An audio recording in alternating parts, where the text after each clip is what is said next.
तो एक नया छोटू सा बोनसाई ये फॉर्म हो रहा है दोस्तों। तो बहुत ही अच्छा कैरेक्टर है। रूट ओवर रॉक में से जो कट किया था हमने उसी में से बनाया था हमने, तुरंत ही लगा दिया था तो ये लग गया था। अब उसका आज रिपोर्टिंग करना है दोस्तों। जिसे हम करते हैं, जो कुछ भी वर्क करना होता है वो सब पहले ही कर देना होता है। ट्रिमिंग हो या फिर कुछ भी, आप उसमें कुछ भी कर सकते हैं। यानी अब तो स्प्रिंग आ गया है, एक्स्ट्रा जो ग्रोथ है वो सब हटा सकते हैं, डिफोलेशन भी कर सकते हैं, पिंचिंग, जो कुछ भी करना है दोस्तों। पिंचिंग तो नहीं करते मगर उसमें ट्रिमिंग ही करना होता है जब हम रिपोर्टिंग करते हैं।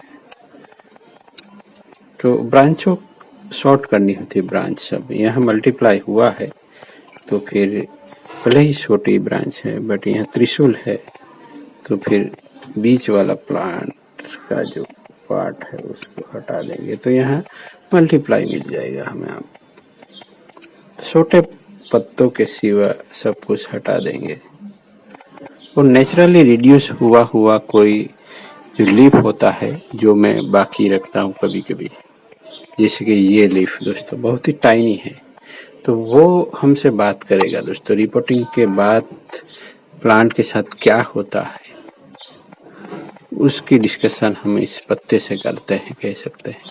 अगर वो अच्छे से टिका रहता है तो समझिए प्लांट हैप्पी है।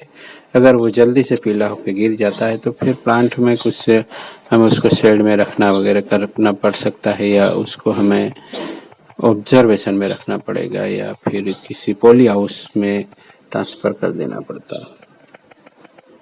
वैसे फाइकस में इतनी दिक्कत नहीं आती। ये ऑस्ट्रेलियन फाइकस भी कहते हैं, कई रूबी जिनोसा भी है। एक बार लाना होता है फिर ये चलता रहता है, उसी में से जो कटिंग आते हैं वो सब लगते रहते हैं।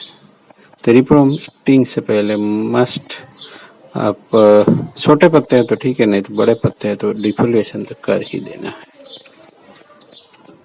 ये नई ब्रांच हमने एक इंट्रोड्यूस की है या फिर उसको बढ़ावा देने की कोशिश की है।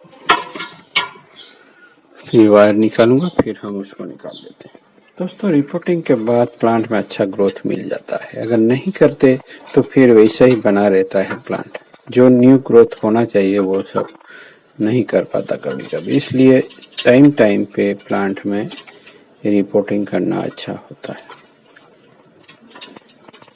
या कभी कभी कुछ बड़े रूट्स ग्रो हो जाते हैं, अगर ऐसे ही चलता रहा तो फिर कभी कभी फंगस वगैरह भी पनप जाता है प्लांट में। तो इसलिए इस तरह जो बड़े रूट्स हो जाते हैं इसे रूट्स को निकाल देना होता है। बहुत ही फाइबरस रूट पे प्लांट को लाना होता है जिससे वो छोटी सी जगह पे सर्वाइव कर सके। यहाँ जो वीड्स है वो मुझे अच्छे लग रहे हैं इस बार, इसलिए उसको मैं नहीं निकालना चाहता। ये ग्राउंड कवरिंग का काम करेंगे और हीट से बचाएंगे प्लांट को। और यहाँ कोई इतना मेजर वर्क है नहीं तो फिर उसको हम ऐसे ही रहने देंगे।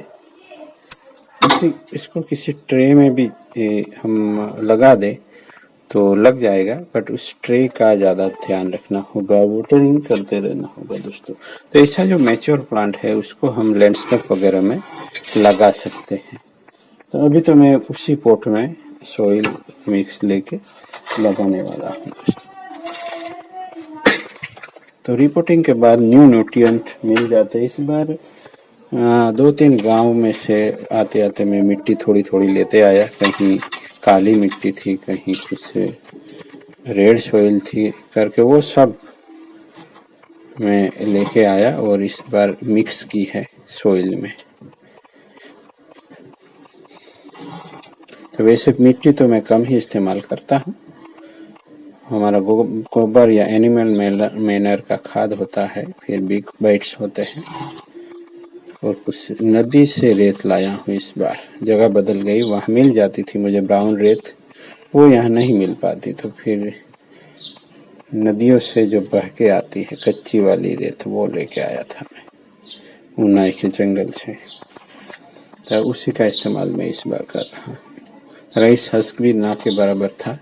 दूसरा मैं स्टेबल करने के लिए रख छोड़ा है मैंने, पाउडर मैनोर था हमारे यहाँ उसी के अंदर दबा के आया हूँ, वहाँ हीट ज़्यादा प्रोड्यूस होती है, जिसकी वजह से वो न्यूट्रल हो जाता है।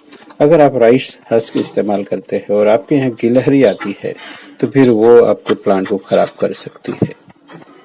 इसलिए उसको मैं पहले न्यूट्रल करता हूँ, खाद में दबा के कुछ दिन। वहाँ गर्मी हीट ज़्यादा होती है दोस्तों, ज़्यादा ही हीट होती है, तो उस हीट में वो कुछ दिन स्टेबल हो जाएगा। उसका जो ओरिजिनल जो टेस्ट होगा या स्मेल होगी वो चली जाएगी और खाद वाली महक आ जाएगी, जिसमें रेट या गिलहरी वगैरह नहीं आएंगे।